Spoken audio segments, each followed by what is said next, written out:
SSC JE के अंदर जो कास्ट सर्टिफिकेट लगाना है उसका फॉर्मेट क्या होना चाहिए, किस डेट का बना होना चाहिए, किस डेट से पहले बन जाना चाहिए, कितना पुराना चल सकता है, ये सवाल कई सारे स्टूडेंट्स का आ रहा है। तो मैं बता देता हूं, देखिए इस नोटिफिकेशन में जाएंगे तो नोटिफिकेशन के अंदर जो क्रूशियल डेट दी गई है वो मैं बता देता हूं, ठीक है ना। पहले तो क्रूशियल डेट की अगर मैं बात करता हूं तो ये दिया गया है कि आपका जो भी सर्टिफिकेट है, चाहे वो एससी का हो, चाहे वो एसटी का हो, चाहे वो ओबीसी कैटेगरी में आप आते हैं, चाहे इकोनॉमिकली वीकर सेक्शन में आते हैं, जिस भी कैटेगरी में आते हैं उसको आपको कास्ट सर्टिफिकेट लगाना होगा, ठीक है। तो वो आपका 1 अगस्त 2024 से पहले का होना चाहिए, ठीक है ना।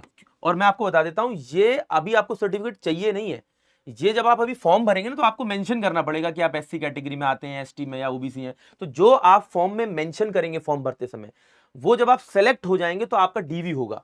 तो डीवी के समय वही सर्टिफिकेट आपको देना होगा। मान लेते हैं कि आपने अभी चूज कर लिया कि मैं एससी कैटेगरी में आता हूं और आपका सिलेक्शन हो गया, आप डीवी के लिए गए, लेकिन आपका पास एससी का आपने मेंशन किया लेकिन सर्टिफिकेट नहीं है, तो उस केस में प्रॉब्लम हो जाएगी, ठीक है ना। उस केस में आपको रिजेक्शन का सामना करना पड़ सकता है। तो इसलिए आप सर्टिफिकेट बनवा लें अगर आपने नहीं बनवाया है, और वही कैटेगरी मेंशन करें जो आप डीवी के टाइम पे प्रोड्यूस कर सकते हैं, ठीक है।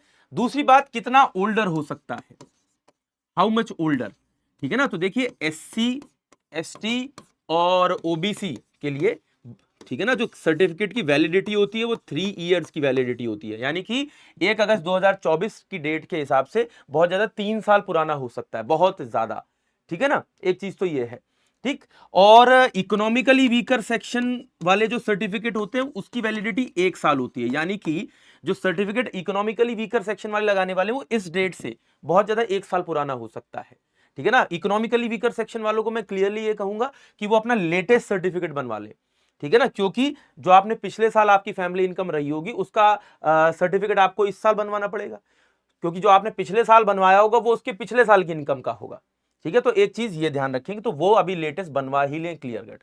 रही बात फॉर्मेट की, ठीक है ना, तो ऑल्दो मैं फॉर्मेट अपने टेलीग्राम ग्रुप में डाल देता हूं, वीडियो के डिस्क्रिप्शन में टेलीग्राम ग्रुप का लिंक भी दिया होगा, Shubham Agarwal sir text book, ठीक है ना, शुभम,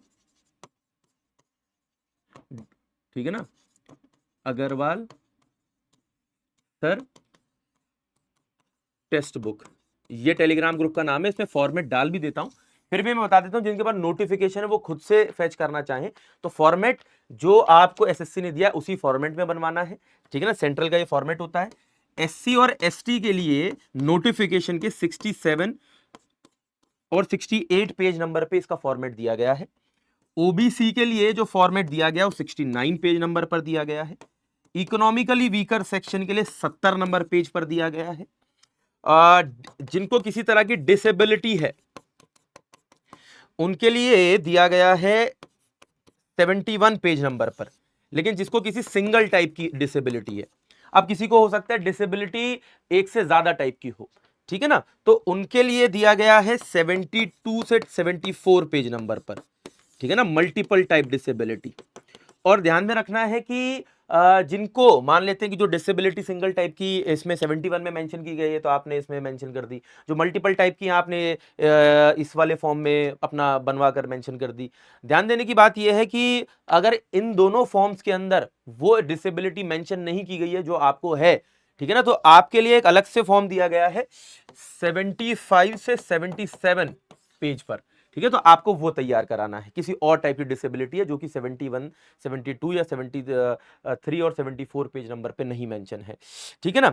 हालांकि क्या कहते हैं, इसको लेकर भी अगर और भी कोई डाउट अभी भी बचता है तो आप वीडियो के नीचे कमेंट कर सकते हैं, मुझे बता सकते हैं, मैं कोशिश करूंगा कि आपकी हेल्प कर सकूं, ठीक है। बाकी टेलीग्राम ग्रुप जरूर ज्वाइन कर लीजिएगा।